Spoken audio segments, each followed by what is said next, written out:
अस्सलाम वालेकुम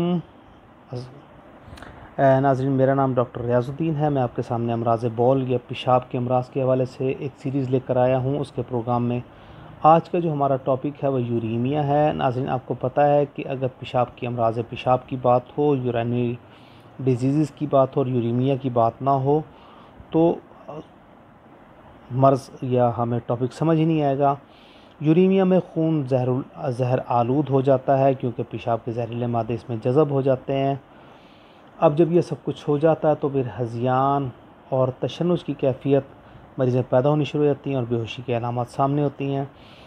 ये जो मर्ज़ है ये ज़्यादातर पेशाब का पैदा ही ना होना और पेशाब के जहरीली अज्जा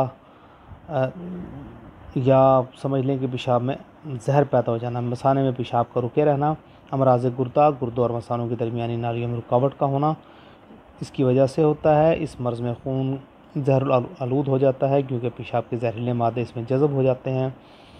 हज़ियान, तशन्नुज और बेहोशी वगैरह जैसी अलामात पैदा होती हैं। पेशाब की बदबू, मरीज़ की सांस से आने लगती है, गनूदगी शुरू हो जाती है, हज़ियान और बेहोशी होती है, तरह तरह की तशन्नुजी हरकत ज़ाहिर होती हैं, सर चकराता है, सर में सख्त दर्द होता है, पेशाब बहुत ही थोड़ी मिकदार में खारिज होता है, जिल्द का रंग मिट्टी जैसा हो जाता है, हाथ पाँव पर सूजन आ जाती है, चेहरा फूल जाता है।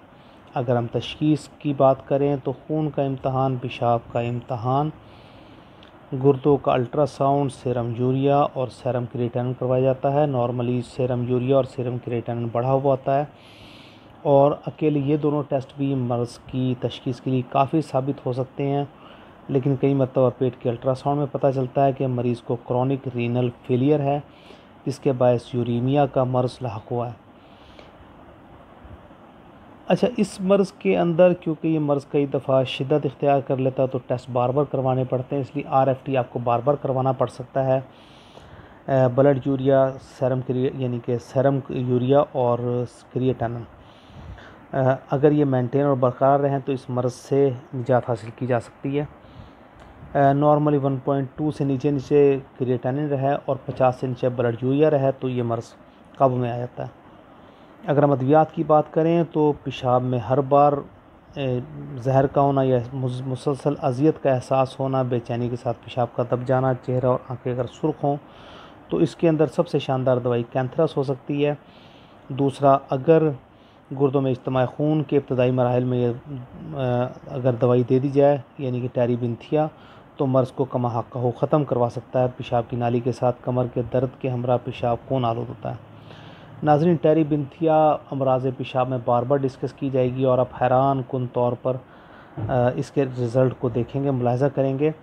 बल्कि कई मरतबा तो ऐसा होता है कि टेरीबिंथिया हद पर इतनी चढ़ जाती है कि पेशाब के हर मर्ज़ में सबसे पहली दवाई टेरीबिंथिया बन जाती है। लेकिन नाज़रीन, इसकी मुख्तलिफ़ पोटेंसीज़ ही मुख्तलिफ़ तरीके से काम करती हैं, इसलिए इसको मैट्रिया मेडिकल से बहुत ही अच्छे तरीके से समझने की ज़रूरत है। अगली दवाई एपोसाइनम है, कम मिकदार में पेशाब खारिज हो, पेशाब के साथ इस्तिस्काई हालत में मुफीद है।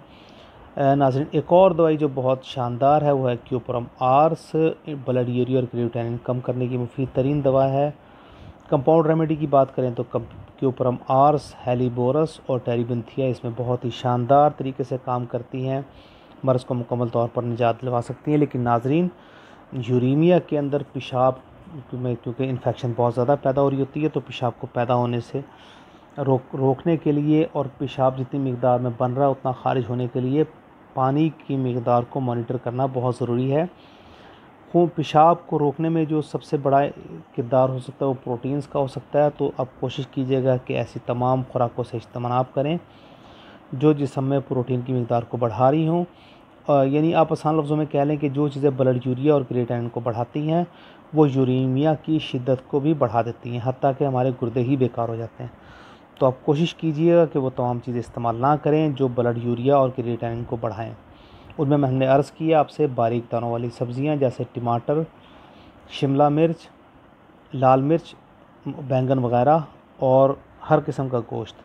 इंशाअल्लाह अल्लाह ताला आपको कामिल शिफ़ा अता फ़रमाएगा।